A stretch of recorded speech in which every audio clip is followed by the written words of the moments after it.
quero primeiramente dizer que quando nós estamos em um determinado ambiente para trazer algumas reflexões sobre o pentecostalismo, principalmente dentro da pós-modernidade, muitas das coisas afloram a nossa mente e algumas interrogações, né? Muitas interrogações. Então eu creio que nada é mais urgente hoje, na perspectiva de igreja, de nós estarmos estudando sobre a importância do pentecostalismo e a conscientização do pentecostalismo na igreja, né, que trilha em cima dessa teologia pentecostal. É por isso que nós estamos aqui. Nós sabemos que há muito tempo, né, os tempos atrás, remotos, né, os pentecostais não eram bem vistos, né, não eram bem associados, principalmente quando sempre nos reportávamos como pessoas desequilibradas devido à ação do Espírito Santo e algumas manifestações que vinham sobre nós, né? Mas esse conceito foi mudando, e hoje, graças a Deus, nós temos no nosso meio teólogos, né, de renomes internacionais, onde eles debatem sobre o pentecostalismo, sobre os reformadores, sobre os neopentecostalismo e essas teologias a mais. Então nós temos que estar cientes daquilo que nós cremos e daquilo que nós vivemos como a teologia pentecostal, que vai trazer sobre o mosaico da teologia pentecostal. Eu creio plenamente, eu sou professor também na área de teologia, mas a minha linha, minha teologia é uma teologia pentecostal, né? Eu não sou um sensacionista, mas eu sou um continuista, né? Creio na ação do Espírito Santo, desde o dia da igreja até nos dias antes da igreja, como no Antigo Testamento, lógico, de forma mais específica lá no Antigo Testamento, mas eu creio que o derramamento do Espírito Santo foi exatamente aquilo que nos dá consciência daquilo que nós cremos, que foi lá em Atos capítulo 1, né? Principalmente o capítulo 1, versículo 8, que quando o Espírito Santo de Deus foi derramado sobre aquelas pessoas, e ali tiveram experiências extraordinárias, experiências sobrenatural, e isso continua até os dias de hoje, né? Até os dias de hoje. Então é por isso que nós estamos aqui. Eu creio plenamente que quando nós nos referimos ao pentecostalismo, nós estamos nos referindo a pentecostais conscientes e pessoas que estudam e que pagam preço para ratificar aquilo que eles creem. Antigamente já não era assim. Uma vez me perguntaram numa sala de aula e me fizeram uma pergunta mais ou menos assim: professor, por que na área de teologia os nossos livros que nós usamos para ensinar dentro da teologia, 99% são teologias reformadas, né, da teologia reformada. E nós não usamos muito pouco, a verdade, os autores pentecostais, né?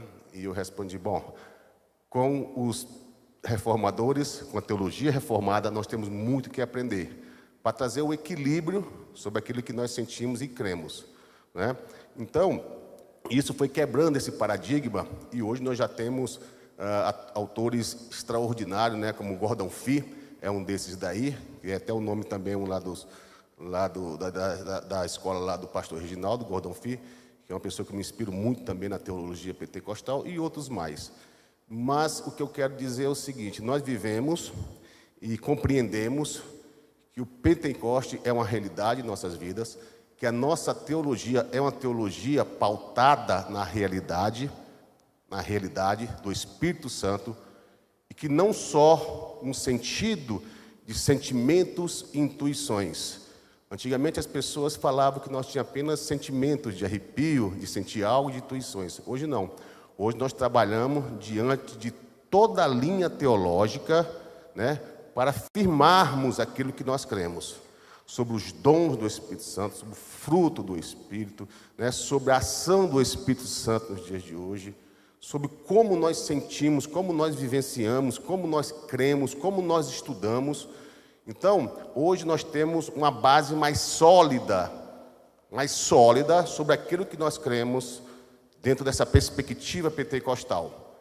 Nós não somos mais, como diziam muitos, os loucos, os alienados e aqueles que viviam no mundo da lua vendo coisas. Nós cremos em tudo aquilo que aconteceu e continua acontecendo.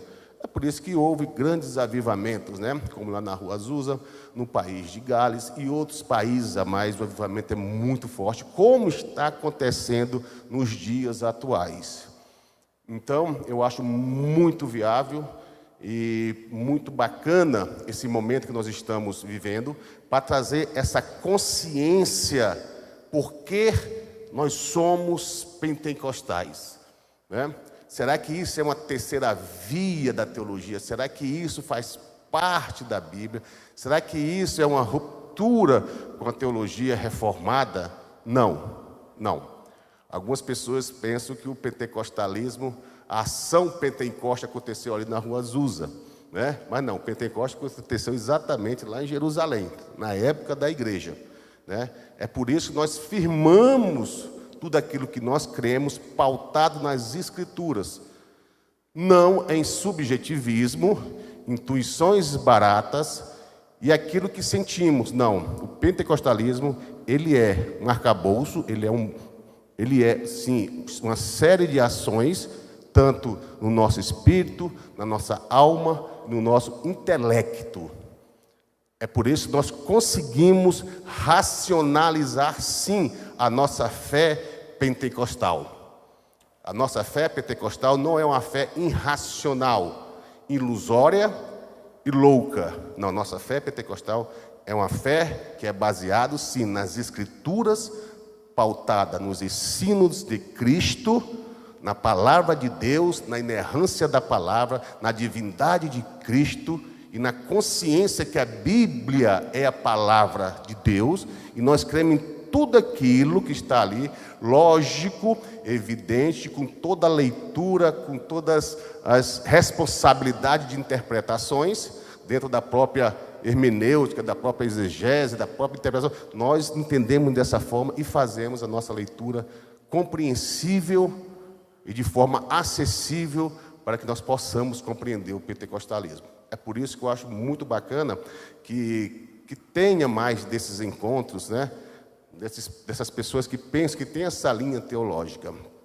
Em certa ocasião, eu estava numa igreja, né, de cunho de linha mais reformada, e eu perguntei a um pastor desta igreja, pastor, algum pregador pentecostal já pregou na sua igreja? Ele me respondeu assim: não. Nunca pregou e nunca pregará. E aquilo veio à minha mente. Por que isso? Mas eu disse, mas em nossas igrejas pentecostais, dentro daquilo que nós cremos, muitos, com a teologia reformada, ministram em nossas igrejas. E por que nós não podemos ministrar na igreja de vocês?